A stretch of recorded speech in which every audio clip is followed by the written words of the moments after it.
Hello friends, അപ്പോൾ ഇന്നത്തെ വീഡിയോയിലേക്ക് എല്ലാവർക്കും സ്വാഗതം. നല്ല മഴയിലെ സമയമായതുകൊണ്ട് തന്നെ നമ്മുടെ ആരോഗ്യം നോക്കുന്നത് പോലെ തന്നെ നമ്മുടെ വളർത്തുമൃഗങ്ങൾ ആരോഗ്യം നമ്മൾ സൂക്ഷിക്കേണ്ടതുണ്ട്. അപ്പോൾ മഴ സമയത്ത് ഞാൻ എൻ്റെ കോഴികൾക്ക് കൊടുക്കുന്നത് പച്ചമരുന്നുകൾ ചേർത്ത തീറ്റയാണ്.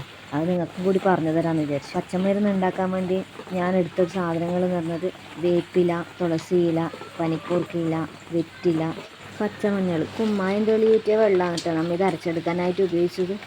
അതുപോലെ തന്നെ ഈ പച്ചമരുന്നെല്ലാം തീറ്റയിൽ മിക്സ് ചെയ്തിട്ടല്ലാതെ വെള്ളത്തിലും കൊടുക്കാം.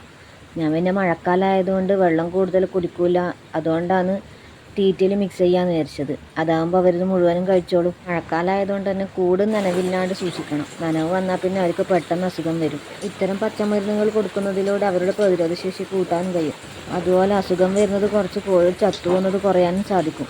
ഞാൻ ഈ ചേർത്ത പച്ചമരുന്ന് കൂടാണ്ട് നിങ്ങൾക്ക് കിട്ടുന്ന ഏത് പച്ചമരുന്നും ഇതിലേക്ക് ഉപയോഗിക്കാം. അപ്പം ഞാൻ അവിൽത്തവിടിലാണ് ഈ പച്ചമരുന്ന് മിക്സ് ചെയ്ത് കൊടുക്കുന്നത്. അവിൽത്തവിടിനകത്ത് ചൂടുവെള്ളം ഒഴിച്ച് കഴിഞ്ഞാൽ കുറച്ച് വേഗം കുതിർന്ന് കിട്ടും. അപ്പോൾ അതിലേക്ക് കുറച്ച് ഗോതമ്പും കൂടെ ചേർത്തിട്ടാണ്, ഗോതമ്പ് നുറുക്കിയതാണ് കേട്ടോ, അതും കൂടെ ചേർത്തിട്ടാണ് ഞാൻ കോഴികൾക്ക് കൊടുക്കുന്നത്. മഴയായതുകൊണ്ട് കോഴികൾക്ക് കൊടുക്കുന്നതൊന്നും കാണിക്കുന്നില്ല. അപ്പോൾ എൻ്റെ ഈ കുഞ്ഞു വീഡിയോ ഇഷ്ടമായിട്ടുണ്ടെങ്കിൽ എൻ്റെ ഈ കുഞ്ഞു ചാനലൊന്ന് സബ്സ്ക്രൈബ് ചെയ്ത് സപ്പോർട്ട് ചെയ്യാൻ മറക്കല്ലേ.